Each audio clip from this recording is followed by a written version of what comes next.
In this video, we're going to be talking about one of our discrete probability distributions called the hypergeometric distribution.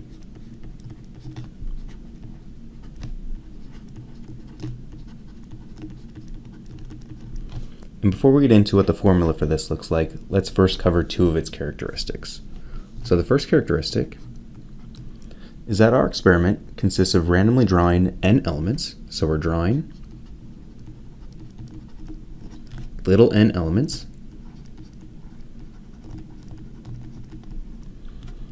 without replacement from a set of cap n elements.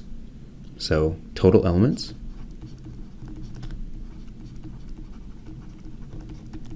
is cap n, r of which are successes. So we have r successes, and cap n minus r are failures. So cap n minus r failures. And our second characteristic is that the hypergeometric random variable x is the number of successes, or s's, in the draw of n elements. So x is the number of s's drawn in little n draws. So now that we know what the characteristics are for our hypergeometric random variable, let's look at the formula for that distribution. So we have the probability of x, so we're looking at our number of successes, so how many draws of a success we have in our little n draws, is equal to r, little r, which is our number of successes in our container, choose x, so we're choosing x successes out of our total number of successes, multiplied by cap n minus r, which is our number of failures in our container, choose little n minus x, so how many draws that we have that are going to be failures. So we're looking at how many failures are in our container and the number of draws that are failures, divided by cap n, choose little n. So remember, for our variables, we have cap n is our total number of elements,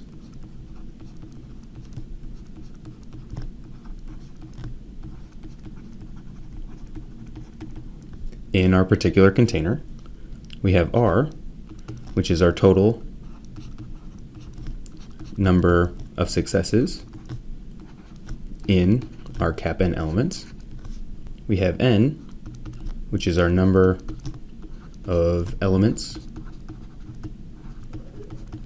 drawn. And we have x, which is the number of s's drawn in those little n elements. So number of successes in little n draws. So if we look at our formula here, we're saying that we're looking at the number of successes that we possibly have, so r, choose the number of successes that we're looking for. So how many different ways can we take our chosen number of successes, or x number of successes, out of our total possibilities, or r, multiplied by the total number of failures in our container, choose the number of failures that we're looking for, which is just our x minus n, and all that divided by our number of draws out of all of our elements. So we're just looking at how many ways can we draw our successes for our specific number of successes, times how many ways can we draw our failures for the specific number of failures, divided by the number of ways that we can draw that number of values out of our total number of elements in our container. And if we want to look at what mu and sigma squared are, we have mu is equal to little n times r divided by cap n. So we have our expected number of successes is just equal to little n, which is our number of elements drawn, times our number of successes in our container, divided by our total number of elements in our container. And we have sigma squared is equal to r times cap n minus r times little n times cap n minus little n, and all that divided by cap n squared times cap n minus 1. And that's going to be our variance for our distribution, and we have our mean for our distribution as n times r over cap n. So when we look at the calculations and the formulas for the hypergeometric distribution, it looks really complicated, but the process that we're actually going through is relatively simple.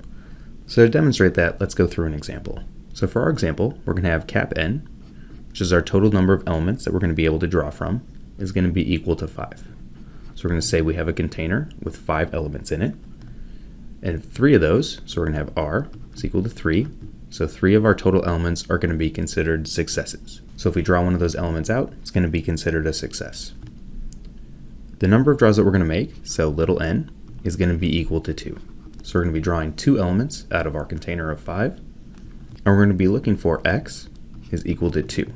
So of the 2 draws that we're going to be making, what is the probability that both of those draws are successes? So if we want to draw out what this actually looks like, we're going to say we have a container, so we just have a box, and our box is going to have 5 elements in it, where we're going to consider a red ball a success. So we're going to say red is a success, and we're going to have 3 successes in our container. So 1, 2, and 3. And then we're going to have 2 balls in there that are going to be considered failures. So we're going to have green as our failures, and there are going to be 2 green balls in our container. So we have 1 and 2. So we now have cap n, the total number of balls we have in our container, is equal to 5. 3 of those balls are considered successes. So we have 3 red balls, which are our successes. So that means the 2 remaining are going to be our failures. So our green balls are our failures. We're going to be drawing 2 balls out of our container, and we're going to be looking for the probability that both of those balls are red. So we get 2 successes in 2 draws from our container of 5 elements. So to walk through the formula for this, we have the probability that x is equal to 2 is going to be equal to the number of ways that we can draw 2 successes in 2 draws. So we have 3 successes, so the number of ways that we can draw 2 of those balls out.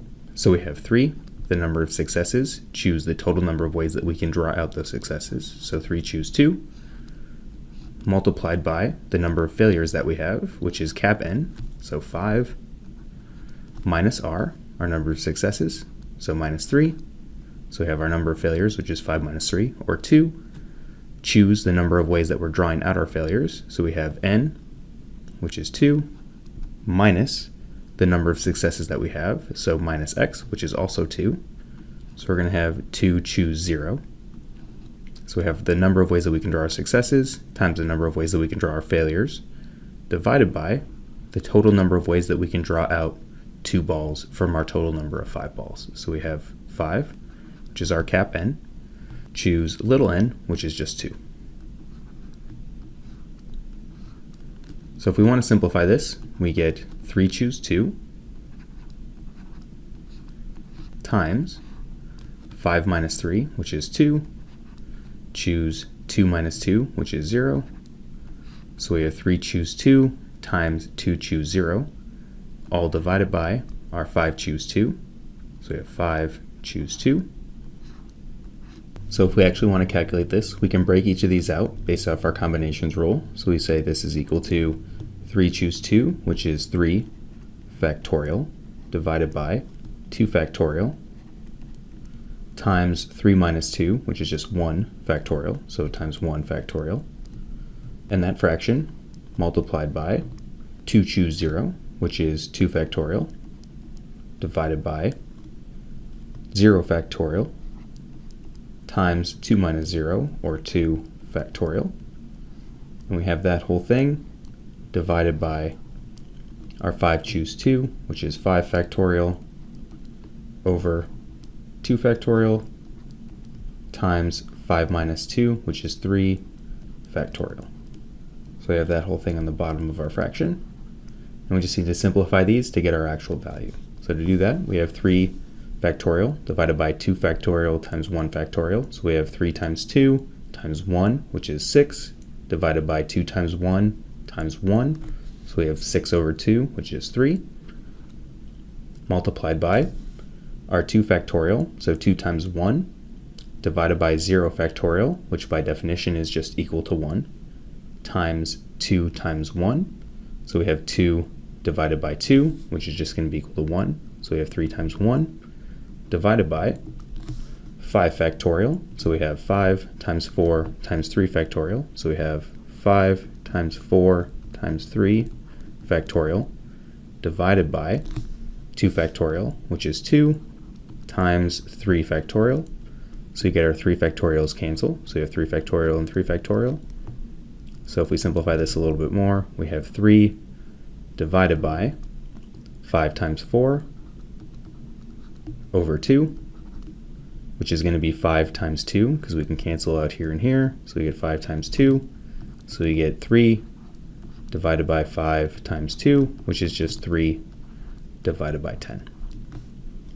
So if we want to look at what that means, it means that if we have a container that has 5 balls in it, 3 of which we're going to consider successes if we draw them out, 2 of which we're going to consider failures, what's the probability that if we draw 2 balls out of that container, that both of them are red? So both of them are successes, and we see that the probability that that happens is 3 out of 10.